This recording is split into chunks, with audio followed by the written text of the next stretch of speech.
Air and water. Air is present all around us. जो हवा है वो हमारे आसपास हर जगह पे मौजूद है. We cannot see air but we can feel it when it moves. हम हवा को देख तो नहीं सकते लेकिन हम उसे महसूस कर सकते हैं जब भी हवा चलती है तब.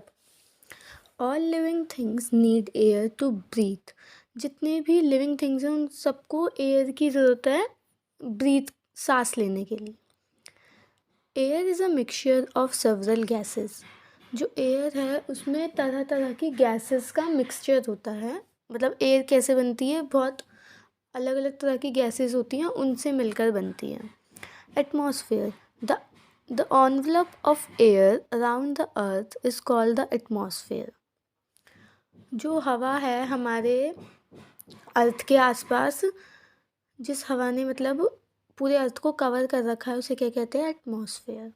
Atmosphere is very important for survival of life on the earth. Atmosphere जो है वो बहुत ज़रूरी है और ये इसलिए ज़रूरी है ताकि अर्थ पे सर्वाइवल पॉसिबल हो सके.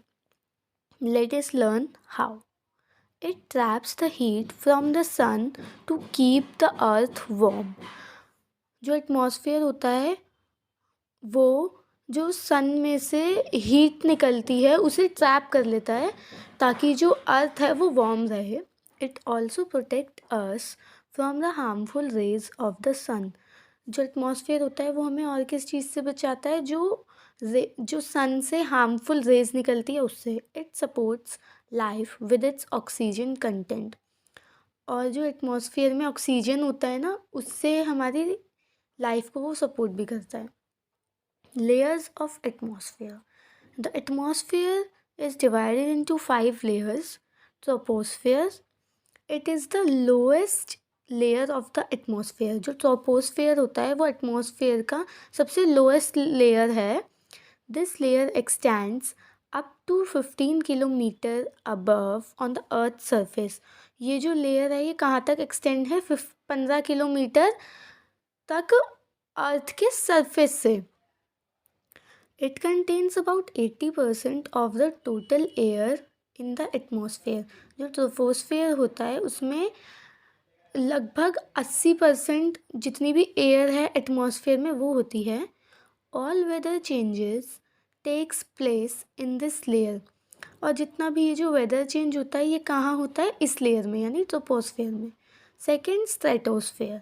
Above the troposphere is the stratosphere. Troposphere के ऊपर जो लेयर होती है उसे कहते हैं stratosphere. This layer extends from 15 kilometre to 50 kilometre above the surface of the earth. और ये वाली जो लेयर है स्ट्रेटोस्फेयर, ये अर्थ के सरफेस से 15 से 50 किलोमीटर तक ऊपर होती है. There is no weather in the stratosphere. जो स्ट्रेटोस्फेयर होता है उसमें कोई वेदर नहीं होता है. Clouds are rare in this layer and aircraft usually fly in this layer. जो बादल होते हैं वो भी इस लेयर में कम होते हैं, ना के बराबर ही होते हैं. और जो एयरक्राफ्ट होते हैं जैसे हेलीकॉप्टर हो गए, एरोप्लेन हो गए, ये सब स्ट्रेटोस्फेयर वाली लेयर में ही उड़ते हैं. The ozone layer is the part of stratosphere. जो ओजोन लेयर है वो कौन सी लेयर का पार्ट है? स्ट्रेटोस्फेयर का. It absorbs harmful ultraviolet radiations coming from the sun. जो स्ट्रेटोस्फेयर होता है वो जितनी भी हार्मफुल यूवी रेज आ रही होती है सन से उसे एब्जॉर्ब कर लेता है अपने अंदर. थर्ड है mesosphere. It is the third layer of the atmosphere. जो मेसोस्फेयर है वो कौन सी लेयर है? थर्ड लेयर है एटमॉस्फेयर की. This layer extends from 50 kilometre to 80 kilometre above the surface of the earth. और ये वाली जो लेयर है ये 50 किलोमीटर से 80 किलोमीटर तक ऊपर होती है अर्थ के सरफेस से. Meteoroids or pieces of rocks that enter into the Earth's atmosphere burn up in this layer and hence do not reach the air. Mesosphere में क्या होता है? जितने भी मेटेरॉइड्स या फिर जो पत्थर के पीसेस होते हैं जो अर्थ के एटमॉस्फेयर में एंटर करने वाले होते हैं वो मेसोस्फेयर वाली लेयर में जाके जल जाते हैं और इसी कारण वो अर्थ तक पहुंच नहीं पाते। Thermosphere, it is the next layer. ये उसकी अगली यानी फोर्थ लेयर है। This layer extends from 80 kilometre to 500 kilometre above the surface of अर्थ।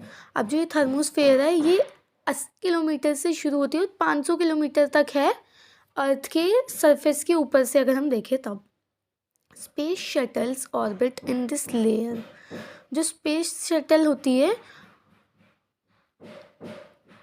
जो स्पेस शटल होता है वो इसी लेयर में घूमता है।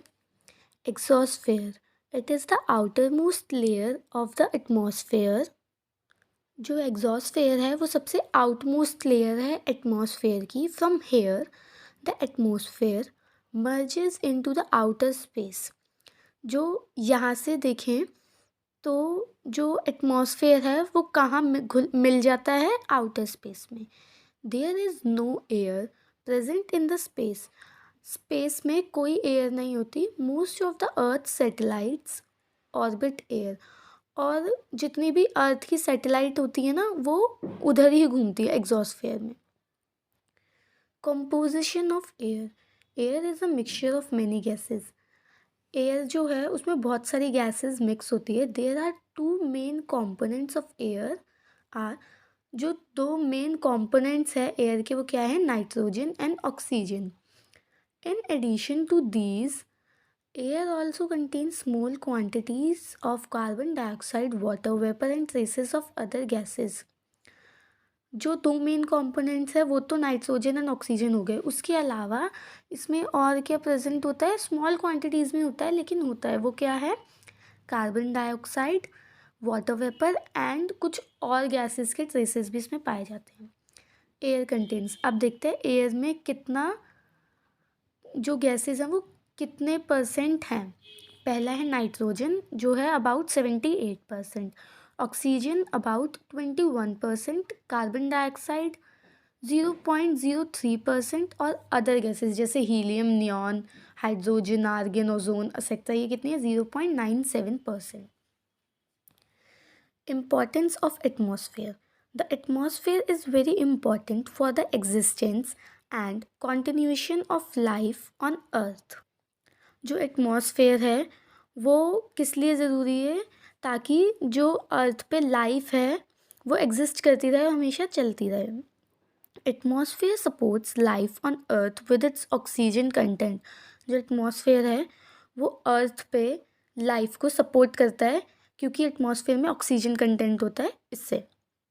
It also contains carbon dioxide which plants use to make food for themselves. जो एटमॉस्फेयर होता है उसमें कार्बन डाइऑक्साइड भी होता है जो प्लांट्स की हेल्प करता है ताकि वो अपना खाना बना सकें। It protects the sun